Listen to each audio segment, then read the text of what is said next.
सीतापुर गांव में कालू नाम का कौआ अपनी माँ टुनटुनी के साथ रहता था।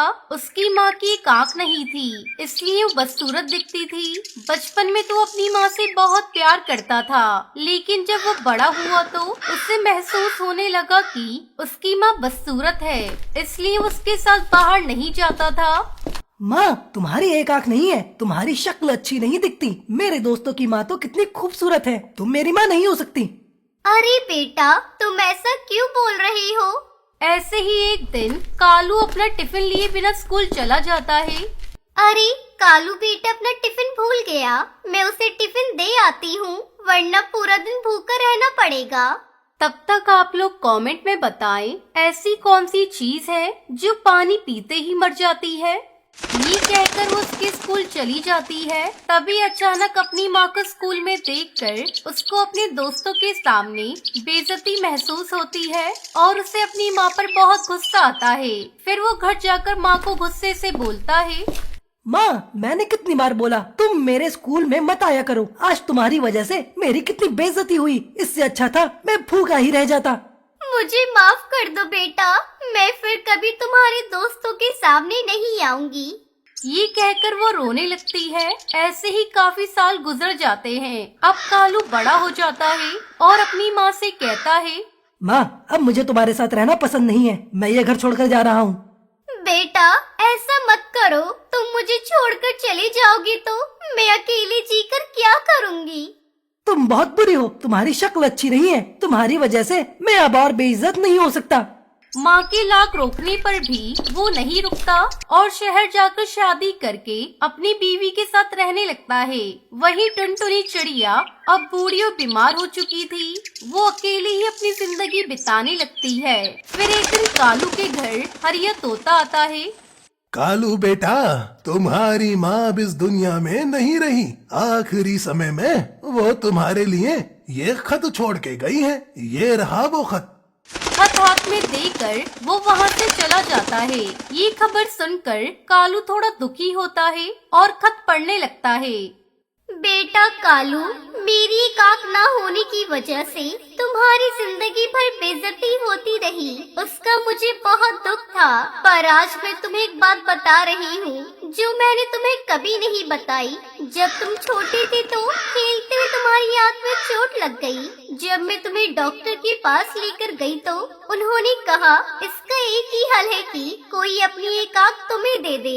मैंने जरा भी वक्त जाया न करते हुए तुम्हें अपनी एक आँख दे दी ताकि तुम्हें जीवन भर कोई तकलीफ और बेइज्जती ना हो। उस दिन मेरी एक आँख निकाल कर तुम्हें दे दी गई और उस दिन से मेरी एक आँख नहीं है।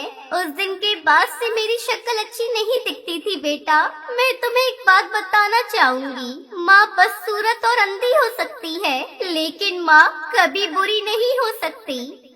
ये जानकर कालू कौवा बहुत दुखी होता है और अपनी माँ से माफी मांगना चाहता था, लेकिन अब बहुत देर हो चुकी थी। तो दोस्तों, इसलिए कहते हैं कि दुनिया में सब कुछ मिल सकता है, लेकिन माँ की ममता और प्यार दोबारा नहीं मिलता। चाहे कुछ भी हो जाए, किसी भी कारण कभी अपनी माँ को खुद से अलग नहीं करना चाहिए।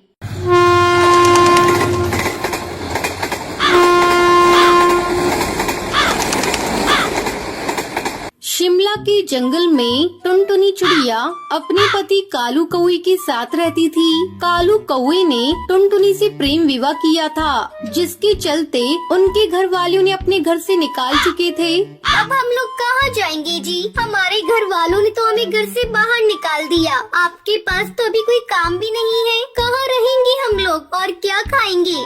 अरे पगली, इतना बड़ा ये जंगल है, कहीं न कहीं हमें काम मिल ही जाएगा। और रहने के लिए मैं कोई किराए का घर देखता हूँ। जब मैं कमाने लगूंगा तो अपना घर भी बना लेंगे। अब चलो यहाँ से चलते हैं, पहले हम रहने का आसरा ढूंढते हैं। दोनों पति पत्नी जंगल के मुखिया चील के पास पहुँचते हैं और उससे रहने के लिए एक किराए का घर ले लेते हैं। चलो अब रहने का इंतजाम हो गया, मैं घर को सजाती हूँ। तुम जाकर कहीं काम ढूंढो और आते समय राशन लेते आना।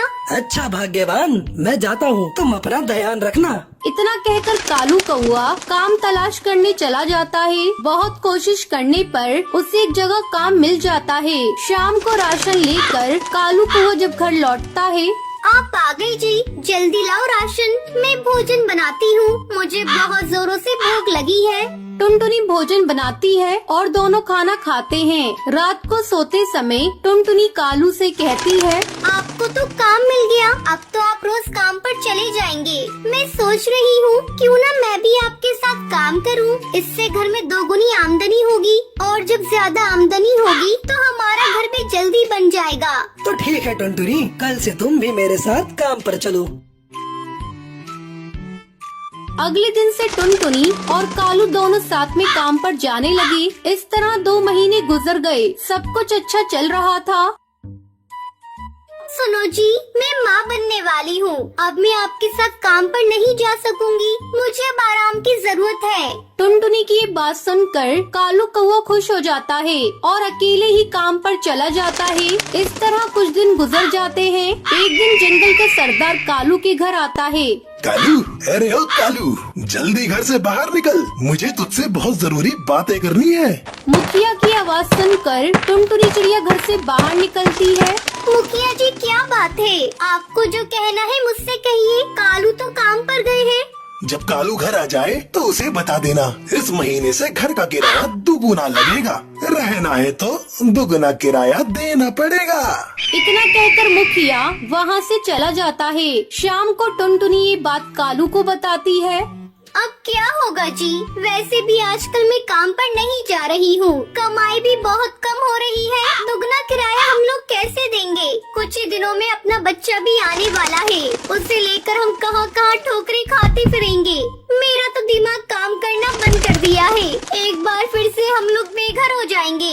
टुनटुनी, तू माँ बनने वाली है, तू इतना चिंता मत किया कर, तेरे और बच्चे दोनों के सेहत के लिए अच्छा नहीं होगा। रात हो गई है, कल सोचेंगे क्या करना है। फिर दोनों पति पत्नी सो जाते हैं। अगली सुबह कालू काम पर जा रहा था। वो उस समय बहुत परेशान था।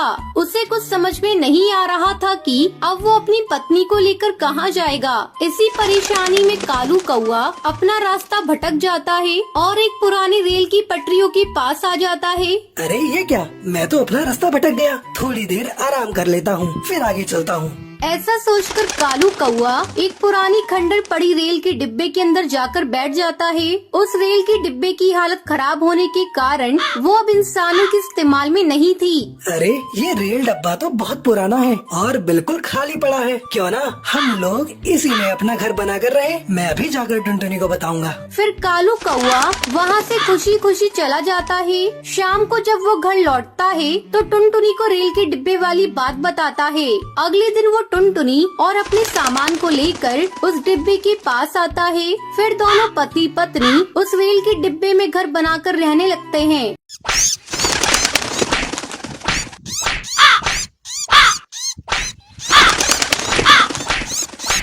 कश्मीर के जंगल में टुनटुनी चिड़िया अपनी माँ टूनी चिड़िया के साथ रहती थी। टुनटुनी चिड़िया बचपन से ही दूसरों की मदद करती थी।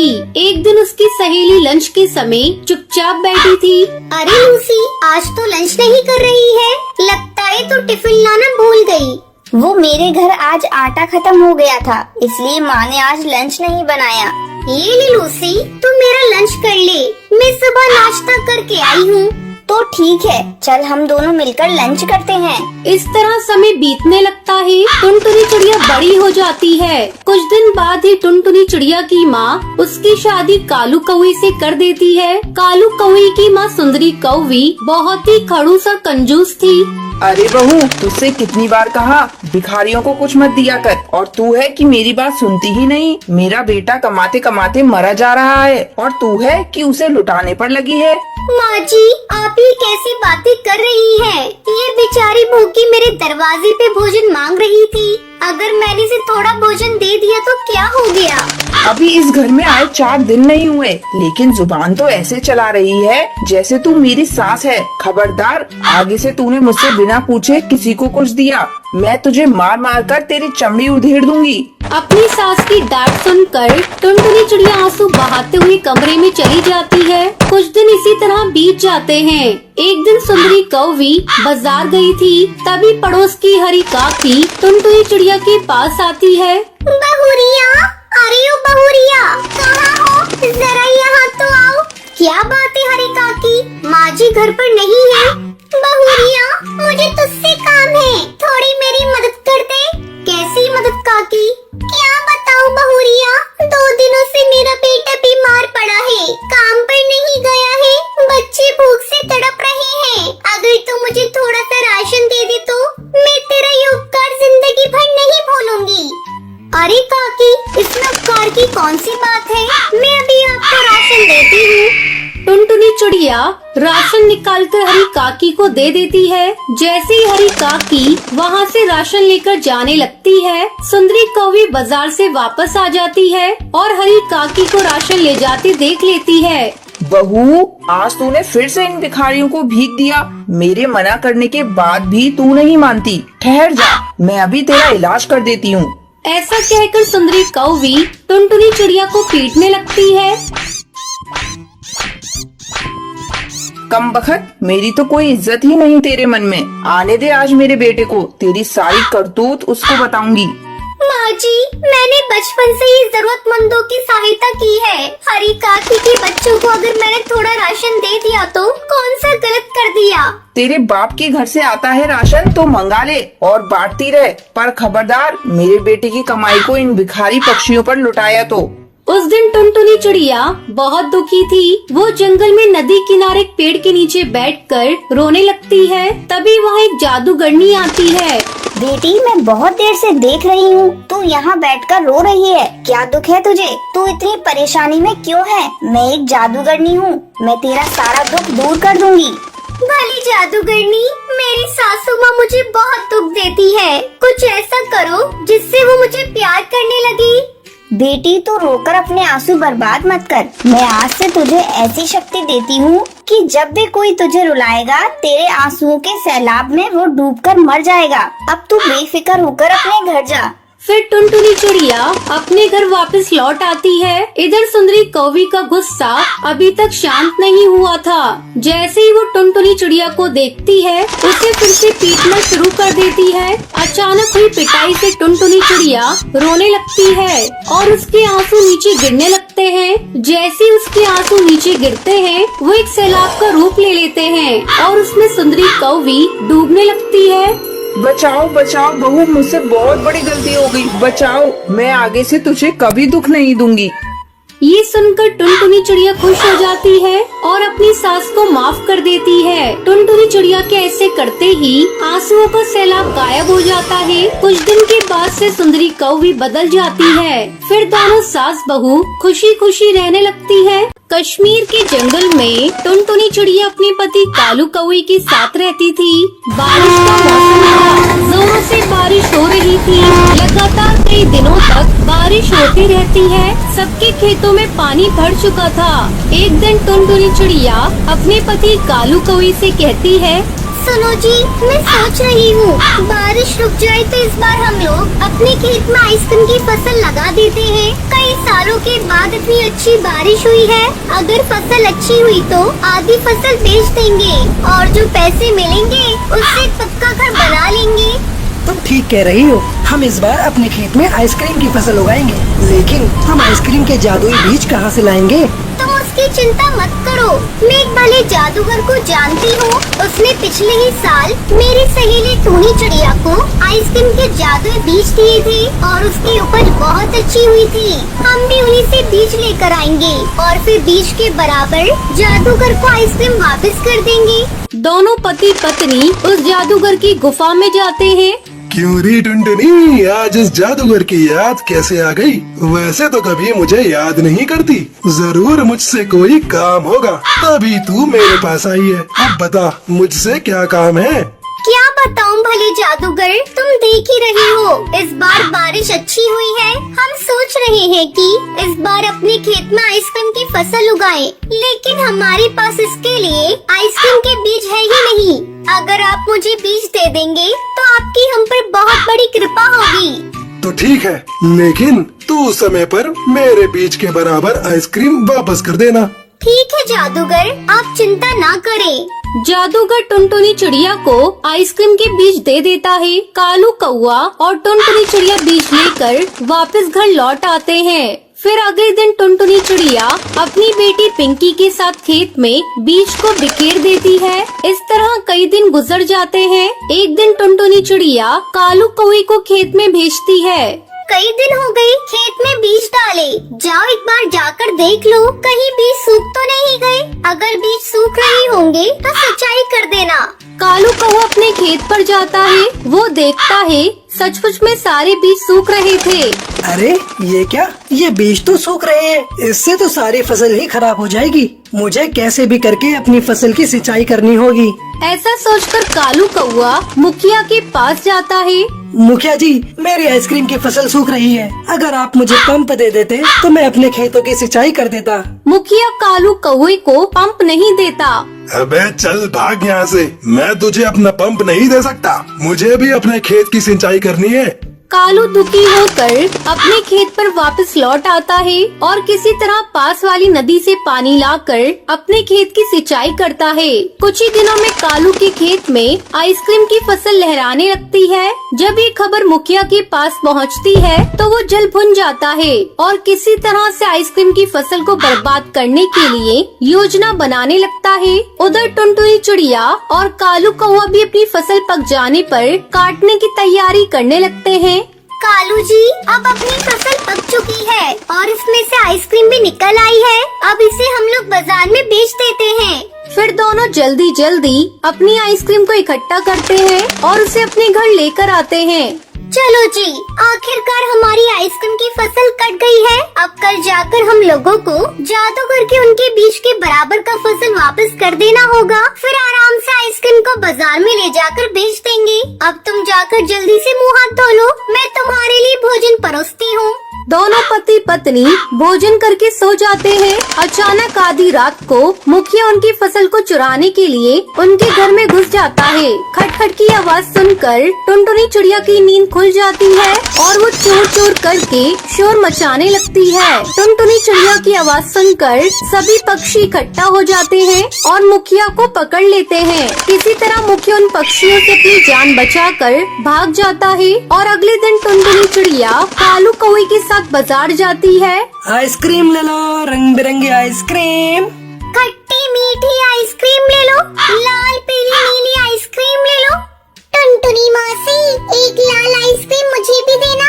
और इस तरह दोनों पति पत्नी आइसक्रीम बेचकर खूब सारे पैसे कमाते हैं। फिर सभी खुशी खुशी रहने लगते हैं।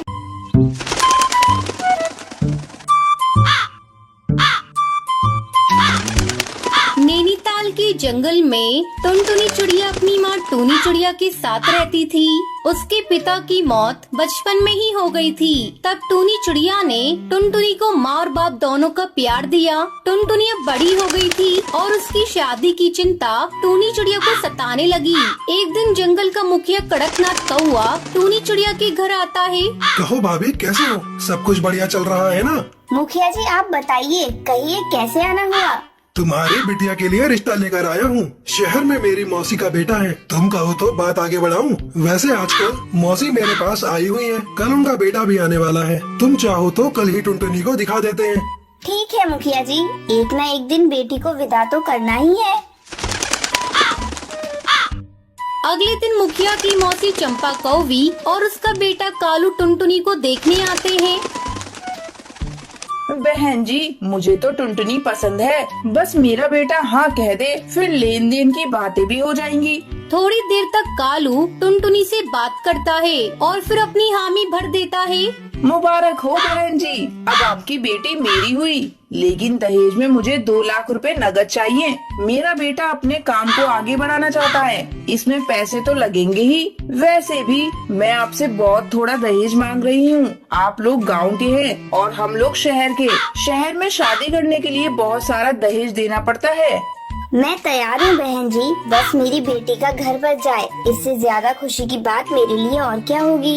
इस तरह कुछ दिनों बाद टुनटुनी और कालू की शादी हो जाती है और वो अपने ससुराल आ जाती है। शादी को 1 महीना गुजर जाता है। एक दिन टुनटुनी अपनी सास से कहती है, माँ जी, एक बात पूछूं आपसे? मेरी शादी हुई 1 महीना गुजर गया, पर ये रात को कभी घर पर रुकते ही नहीं है। आखिर इनका ऐसा कौन सा काम है जिसे वो दिन में नहीं कर सकते? मेरा बेटा कौन सा काम करता है, इससे तुझे क्या मतलब। बस तू खाने और घर संभालने से मतलब रख, ज्यादा दिमाग चलाया मत कर। ये गांव नहीं शहर है, यहाँ दिन और रात एक समान काम होता है। टुनटुनी अपनी सास की बातें सुनकर चुप रह जाती है। उसे नहीं पता था कि उसका पति शहर में किसी और चिड़िया से शादी करके उसे धोखा दे रहा है। एक दिन टुनटुनी बाजार किसी काम से गई थी। वहाँ वो कालू कौवे को एक चिड़िया के साथ शॉपिंग करते हुए देख लेती है। अरे ये तो मेरे पति कालू जी है, और इनके साथ ये चिड़िया कौन है जिसे ये शॉपिंग करा रही है? लेकिन मेरे लिए तो इनके पास थोड़ा भी समय नहीं है। टुनटुनी तुरंत अपने पति के पास जाती है। अरे कालू जी, आप और यहाँ ये कौन है? इनसे मेरा परिचय तो कराइए। मैं इनकी पत्नी हूँ और आज मेरे पति देव मुझे शॉपिंग करा रहे हैं। लेकिन इनकी पत्नी तो मैं हूँ और मेरी इनसे शादी हुई है। क्या बकवास कर रही है? मैं तुझे नहीं जानता। चलो जाओ यहाँ से। टुनटुनी आंसू बहाती हुई अपने घर चली जाती है। माँ जी, आप लोगों ने मुझे धोखा दिया है, मेरी जिंदगी के साथ खेला है।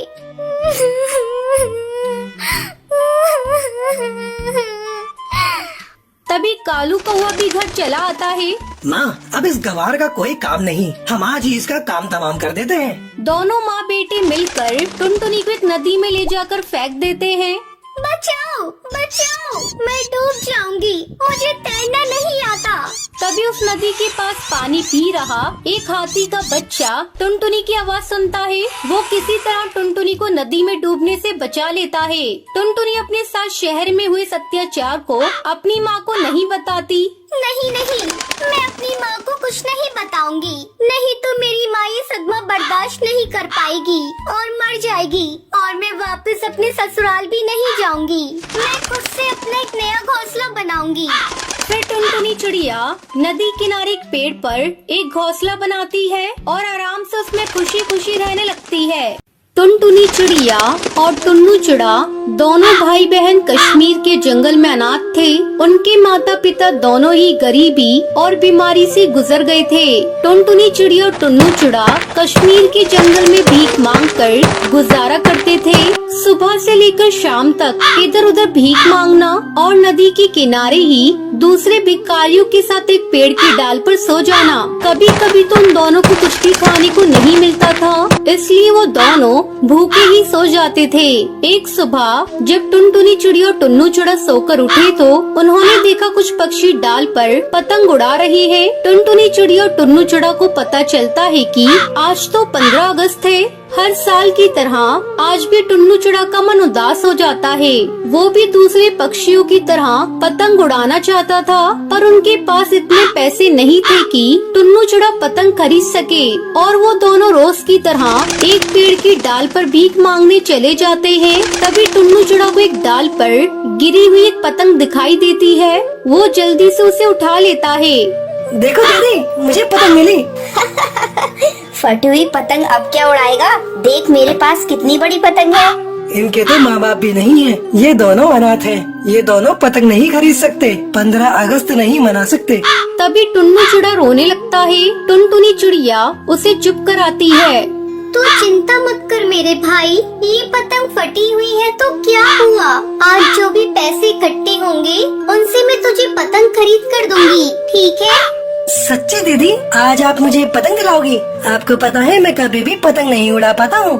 टुनटुनी चिड़िया बहुत कोशिश करती है कि आज उसे भीख मिल जाए। वो इधर उधर अमीर पक्षियों को रोकती है, लेकिन उसे उस दिन कोई भी भीख नहीं देता है।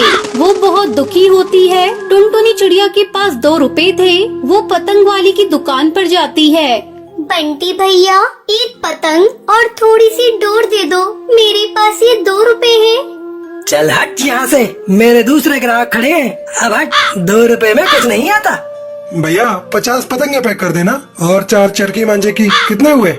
3500 रुपए हो गए भैया। सुंदर कौआ बंटी कबूतर को पैसे देकर अपनी हवाई मोटर के पास जाता है और सामान हवाई मोटर में रखकर बटुआ अपनी जेब में रखने लगता है। तभी सुंदर कौए का बटुआ डाल पर गिर जाता है और सुंदर कौआ अपनी हवाई मोटर में आगे चला जाता है। टुन्नू चिड़ा कौए का बटुआ गिरा हुआ देख लेता है और वो टुनटुनी चिड़िया से कहता है, दीदी वो देखो, उन अंकल का बटुआ गिर गया और वो चले गए। दीदी इस बटुए में तो बहुत सारे रुपए हैं। टुन्नू से बंद कर दे, ऐसे किसी का बटुआ नहीं खोलते। एक काम करते हैं, तू और मैं यही बैठ जाते हैं, क्या पता वो अंकल दोबारा अपना बटुआ ढूंढने के लिए आए तो हम उन्हें दे देंगे। टुनटुनी चिड़िया टुन्नू चिड़ा के साथ वही नदी के किनारे एक डाल पर बैठ जाती है। पक्षी आ रहे थे, पतंग खरीद रहे थे। टुन्नू ने लगातार देख रहा था, पर उन दोनों भाई बहन की तरफ किसी की भी नजर नहीं गई। वो बेचारे भूखे प्यासे उस कौवे का इंतजार करते रहे। काफी देर बाद वो कौवा वहाँ आया। उसने दुकानदार से पूछा तो दुकानदार ने मना कर दिया। तभी टुनटुनी चिड़िया और टुन्नू चिड़ा उस कौवे के पास आए। अंकल, आपका बटुआ ये रहा। आप जब हवाई मोटर में बैठ रहे थे तभी गिर गया था। हमने उठाकर रख लिया था और हम आपका ही इंतजार कर रहे थे। सुंदर कौवे ने अपना बटुआ देखा, उसमें रुपए वैसे के वैसे ही रखे हुए थे। कुछ देर तक वो कौवा उन बच्चों को देखता रहा। दोनों की ईमानदारी देखकर सुंदर कौवा हैरान था। बच्चों, तुम बहुत अच्छे हो। अच्छा, अपना नाम बताओ, तुम लोग कहाँ रहते हो और तुम्हारे माता पिता कहाँ हैं? अंकल, मेरा नाम टुनटुनी है और ये मेरा भाई टुन्नू है। हमारे माँ पापा नहीं है, वो 2 साल पहले मर गए। तब से हम दोनों इसी जंगल में ही रहते हैं और भीख मांगकर अपना गुजारा करते हैं। टुनटुनी चिड़िया की दर्द भरी बातें सुनकर सुंदर कौवा भावुक हो जाता है और वो टुनटुनी चिड़िया और टुन्नू चिड़ा को हवाई मोटर में अपने साथ घर चलने के लिए कहता है। चलो बच्चों, आज 15 अगस्त है। तुम मेरे साथ मेरे घर चलो। वहाँ तुम दोनों मेरे साथ पतंग उड़ाना और खूब मजे करना। सच में अंकल, हम आपके साथ पतंग उड़ा सकते हैं? हाँ बेटा, चलो आओ मेरे साथ, मेरी हवाई मोटर में बैठो। सुंदर कौवा टुनटुनी चिड़िया और टुन्नू चिड़ा को अपने घर ले जाता है। सुंदर कौवे की पत्नी उन दोनों के लिए खाना लगाती है। टुनटुनी चिड़िया और टुन्नू चिड़ा दोनों पेट भरकर खाना खाते हैं। ना जाने ये दोनों कब से भूखे थे और इन्होंने ऐसा खाना कब से नहीं खाया हो। सुंदर, ये दोनों पक्षी कितने मासूम हैं। सचमुच इन्हें देखकर बहुत तरस आता है। हाँ सुंदरी कौवी, मासूम भी और ईमानदार भी। चलो टुनटुनी चिड़िया और टुन्नू, तुम दोनों मेरे साथ पतंग उड़ाने चलो। फिर सभी एक साथ बड़ी खुशी से पतंग उड़ाते हैं। ये सब देखकर सुंदरी कौवी सुंदर कौवे से कहती है, सुनिए जी, हमारी भी कोई औलाद नहीं है, क्यों ना हम दोनों इनको गोद ले लेते हैं और इनको पढ़ा लिखा कर अफसर बनाएंगे। सुंदर कौवा सुंदरी की बातों से खुश हो जाता है और वो टुनटुनी चिड़िया और टुन्नू चिड़ा को अपने घर रखने के लिए राजी हो जाता है। फिर सभी खुशी खुशी रहने लगते